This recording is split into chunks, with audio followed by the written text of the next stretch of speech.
We are counting down the 7 most misleading made-in-Canada foods hiding behind patriotic labels. From fresh produce that is not as homegrown as it claims to pantry staples, blended with cheap imports, these products are masters of deception, all thanks to a legal loophole few shoppers know about.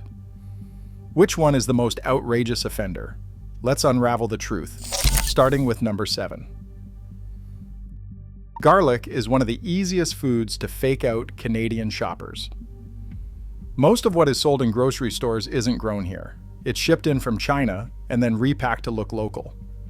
The tell is simple. Imported garlic bulbs are usually snow white, almost too perfect, with the roots shaved right off the base. That's not just for looks. Grower groups warn that Chinese garlic is often bleached and fumigated for shelf life, leaving it bright and uniform.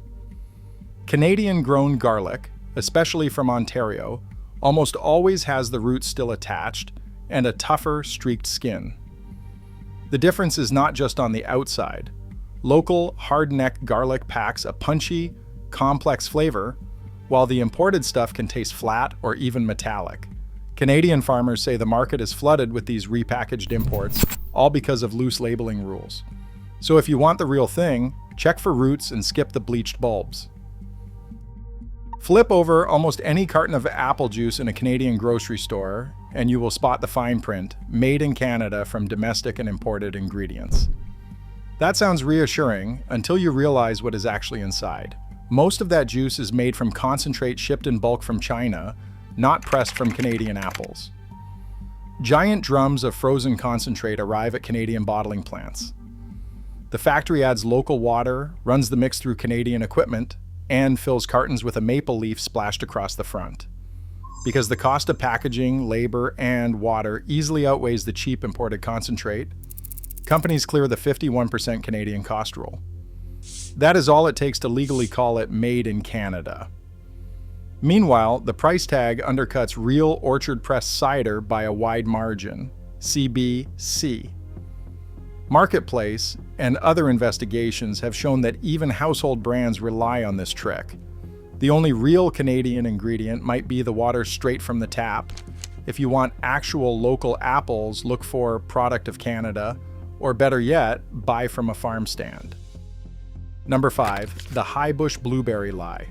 Blueberry season in Canada is a point of pride, especially for growers in Atlantic Canada and Quebec who produce wild, low-bush berries known for their small size and intense flavor. But the freezer aisle tells a different story. Bags branded with Canadian flags and wild berry claims may actually contain a blend of local fruit and imported high-bush blueberries, often from the United States or South America. The reason is simple. High-bush berries are cheaper and available year-round, so processors can stretch their supply and cut costs. Under Canadian labeling rules, as long as 51% of the direct production costs, like packaging, freezing, and labor, are spent here, a frozen fruit mix can legally say made in Canada from domestic and imported ingredients, even if half the berries were grown thousands of kilometers away. For shoppers, texture can be a clue.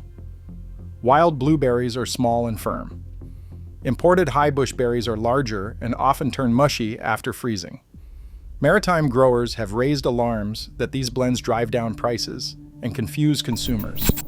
But there is no requirement to list the percentage of Canadian fruit unless the label says Product of Canada. If you want the real deal, look for the word wild and Product of Canada together, or ask your grocer where the berries were grown. Rows of pasta sauce jars and canned tomatoes line the shelves, dressed up in red, white, and green with a proud maple leaf stamped on the front. But behind the Italian names and Canadian flags, the real story sits in an industrial drum. Most of these sauces start with tomato paste shipped in bulk from China, Spain, or the US, thick, concentrated, and cheap. Once it lands in Ontario or Quebec, the paste is watered down, mixed with salt and seasoning, and poured into Canadian jars. The cost of the jar, the label, and the factory workers' time often outweighs the price of the tomato itself. That is how companies clear the 51% Canadian cost rule and slap on a Made in Canada claim, even when the tomatoes never saw Canadian soil. CBC Marketplace found that many of these products rely on imported paste, and the branding tricks shoppers into believing they are buying something local and fresh. There is a simple test. Open a can and take a sniff.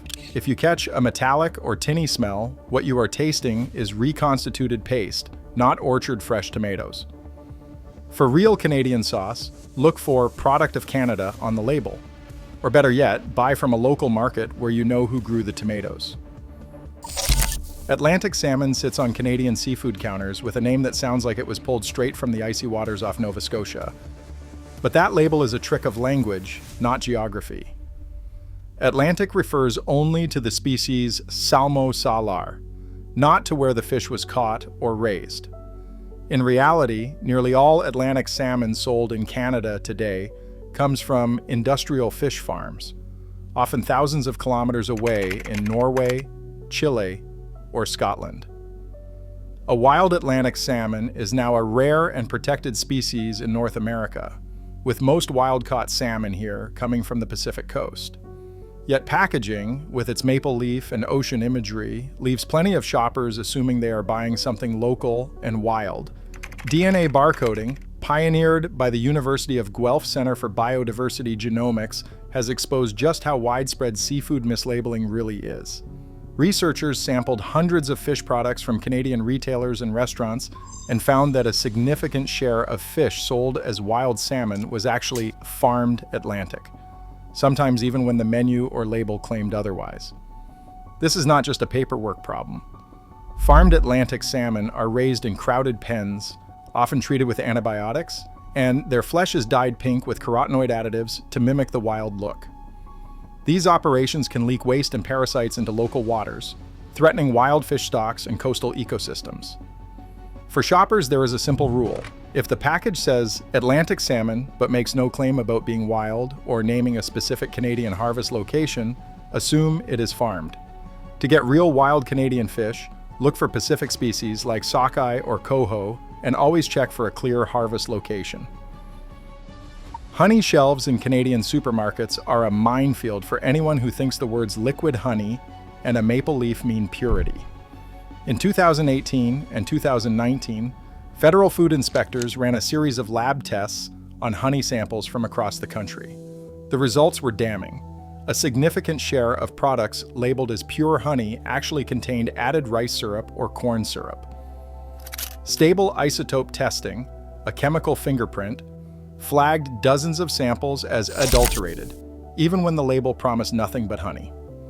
Some of those jars came from brands Canadians have trusted for years. When CBC Marketplace confronted packers and retailers, the usual answer was blame shifting or vague surprise. The economic motive is clear. Cutting honey with cheap syrup boosts profits, and the odds of getting caught are slim. The deception does not stop at the ingredients. The Canadian Honey Council has warned for years about transshipping, where honey from China, a country facing anti-dumping tariffs, is rerouted through countries like Vietnam or Ukraine to disguise its origin. Once it lands in Canada, a quick filtration and repackaging job is enough to earn the Made in Canada stamp, even if the bees never saw a Canadian flower. For shoppers, there is one old-school trick that still works: the crystallization test. Real, raw Canadian honey usually turns cloudy and gritty after a few months at room temperature. If your liquid honey stays perfectly clear and runny for a year or more, it has likely been ultra-filtered or cut with syrup. That is not a foolproof test, but it is a red flag. The only way to be sure is to buy directly from a local beekeeper or look for Product of Canada on the jar, not just a maple leaf and an empty promise. A frozen lasagna sits in the freezer aisle, draped in red and white, with a maple leaf on the front. The packaging promises comfort food made close to home. Turn the box over, and the small print reads "Made in Canada" from imported ingredients. That is not just a technicality, it is the legal loophole powering every fake Canadian food on this list. Under current rules from the Canadian Food Inspection Agency, CFIA, a product can be labeled "Made in Canada" if the last substantial transformation, like baking, blending, or freezing, happens here, and if at least 51% of the direct costs are Canadian. That 51% is not about the food itself. It is a math game that includes packaging, labor, utilities, and overhead. The cheese, pasta, tomato sauce, and even the beef can all be shipped in from overseas.